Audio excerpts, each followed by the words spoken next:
90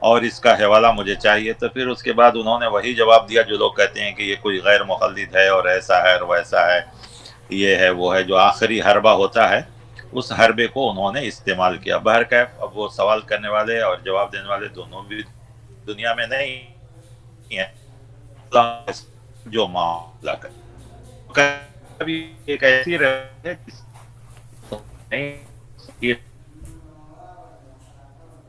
قرآن ہمیں خود بتلاتا ہے کہ عیسیٰ علیہ السلام کے نام سے اگر عیسائی تو وہ ہوتا ہی، حالانکہ عیسیٰ علیہ السلام کا ہمارا اور آپ ہے کہ وہ دعا نہیں کر سکتے ہیں، تو پھر دوسرے کے لیے کیسا؟ اور دوسری بات کہ ہم قرآن میں سارے نبیوں، قرآن کریم نے آدم علیہ السلام کی دعا کو نقل کیا اور کہا وقالا، ان دونوں نے کہا ربنا ظلمنا انفسنا وإن لم تغفر لنا، اور قرآن کریم نے 25 جگہ آدم علیہ السلام کا ذکر کیا، پیدا کیا، جنت سے نکالا، زمین پہ ڈالا، انسان نے سجدہ نہیں کیا، فرشتہ سجدہ کیا، ہر قرآن کریم میں ہے. کے بعد اتنی اہم چیز تو کیوں نہیں قرآن کریم نے اس کو بھی نقل کر دیا؟ جب تو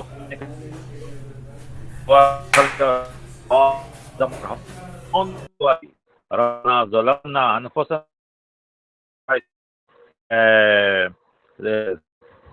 تثنیہ اور جمع کا صیغہ ہے، ربنا ظلمنا انفسنا وإن لم تغفر لنا وترحمنا لنکونن من الخاسرین، اور شروع کی اللہ کرے.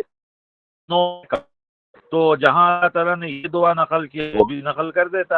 آدم نے بھی میرے نبی کی ہی طفیل میں یا صدقے میں یا حق میں، جیسے کہ بہت سے لوگ استعمال کرتے ہیں، کوئی لوگ کہتے ہیں طفیل میں، کوئی کہتے ہیں حق میں، کوئی کہتے ہیں آپ کے یہ، تو یہ سب چیزیں غلط ہیں. یہ بھی ہمیں اور آپ کو سمجھنی چاہیے. اب رہ گیا کہ دعا کب کب کرنی چاہیے، یہ بھی ایک بہت ضروری ہے. اور سب سے پہلے دعا کا طریقہ کیا ہے؟ دعا کے بہت سے اوقات ہیں جو خاص وقت ہیں، ورنہ کسی وقت بھی دعا کی جا سکتی ہے. سب سے پہلے آیا اذان اور اقامت کے درمیان، قرآن کی تلاوت کے بعد، فرض نمازوں کے بعد، اور بعض علماء نے اس کو کہا ہے فرض نماز کے مطلب بعد تحیات اور درود پڑھنے کے بعد، یہ بھی بہت سے علماء کا ہے. سلام پھیرنے کے بعد بھی جو اذکار ہیں وہ بھی مراد لیے گئے ہیں، اور آپ صلی اللہ علیہ وسلم ان سارے اذکار کو کیا بھی کرتے تھے. رات کے آخری حصے میں یہ بھی ہے. صدقات و خیرات کے بعد، کوئی نیکی کرنے کے بعد. تو یہ چند اوقات ہیں جو مشہور ہیں، لیکن اس کا مطلب یہ نہیں کہ صرف اسی وقت، کسی بھی وقت آدمی صدق دل سے، اچھے دل سے، صحیح دل سے دعا کرے گا، اللہ تعالیٰ اس کی دعا کو قبول کرے گا. دعا کا طریقہ یہ ہے کہ سب سے پہلے اللہ کی تعریف کی جائے. سب سے پہلے جو ہو سکے اللہ کی تعریف ہو، اس کے بعد درود ہو، اور اس کے بعد اپنی ضرورت کو پیش کریں اللہ کے سامنے. جو بھی ضرورت ہو، جس زبان میں، اس زبان دعا کر سکتے ہیں. عربی زبان شرط نہیں ہے. لوگوں نے یہیں پر جو ہے تھوڑا سا، ہاں جو نمازیں کے اندر ہیں اس کے لیے تو عربی زبان شرط ہے، فرائض سنن میں. بعض علماء تو نوافل کے سجدے میں بھی اپنی زبان میں دعا کرنے کے قائل ہیں، واللہ عالم، اللہ بہتر جانتا ہے. لیکن فرائض میں جو ہے عربی میں ہونی چاہیے. نماز کے بعد یا کسی وقت پہ دعا کرتے ہیں تو کسی بھی زبان میں دعا کر سکتے ہیں. ہاں جو مسنون دعائیں ہیں، سے سونے کے، کھانے کے، پینے کے، اٹھنے کے، جاگنے کے، نماز کے اندر کے، سفر کے، تو ان سب چیزوں کو عربی میں ہی یاد کرنا زیادہ بہتر ہے، کیونکہ یہ مسنون ہے. اب وہاں پر کوئی آدمی کہے کہ نہیں اللہ آپ نے مجھے کھلایا پلایا، بہت شکریہ، بھائی ہو تو جائے گا، لیکن سنت کا طریقہ نہیں ہو. سنت کا طریقہ وہی ہوگا جو سنت کے مطابق دعائیں ہیں وہ پڑھیں گے تو وہ زیادہ بہتر ہوگا. تو یہ صبح شام کے جو اذکار ہیں، سونے پینے کے، گھر سے باہر جانے کے، رزق کے، خیر و برکت کی، صحت و عافیت کی، تو ان سبوں کو اسی طریقے سے ادا کرنا زیادہ بہتر ہے. حج عمرے کی دعائیں یا رمضان کی میں جو دعائیں ہیں، لیلۃ القدر کی دعائیں ہیں، ان سب کو اسی میں کریں. باقی جو ہم اپنی کوئی ضرورت کے لیے دعا کرتے ہیں تو ہمیں ویسا کرنا چاہیے. تو سب سے پہلے اللہ کی تعریف ہو، جیسا کہ انبیاء کی دعائیں ہمیں بتلاتی ہیں. کسی نبی نے بھی پہلے کے نبی کا نام لے کے دعا نہیں کیا.